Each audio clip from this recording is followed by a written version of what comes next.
మిమ్మును పిలిచినది పరిశుద్ధులుగా ఉండుటకే కానీ అపరిశుద్ధులుగా ఉండటానికి కాదని ప్రభువు చెప్పాడు.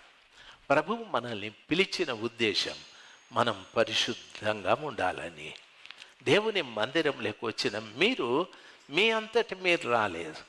మీ భక్తి మిమ్మల్ని ఇక్కడికి తీసుకురాలేదు. మీ భర్త మిమ్మల్ని ఇక్కడికి తీసుకురాలే. మీ భార్య ఇక్కడికి తీసుకురాలేదు. దేవుని మహాకృప తండ్రి వానిని ఆకర్షించితేనే తప్ప ఎవడు నా యుద్ధకు రాలేడు అని చెప్పాడు.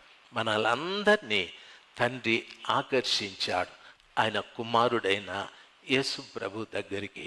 ఎందుకంటే మనం పరిశుద్ధంగా ఉండాలని. ఎందుకు ఆకర్షించాడు? అందరు చెప్పాలి, ఎందుకు ఆకర్షించాడు? నేను పరిశుద్ధంగా ఉండాలని ప్రభువు నన్ను, తండ్రి ఆయన కుమారుడైన క్రీస్తు ప్రభు దగ్గరికి నన్ను ఆకర్షించాడు అనేది తెలుసుకోవాలి. ప్రభు వాక్యం ఆ రీతిగా సెలవిస్తాడు.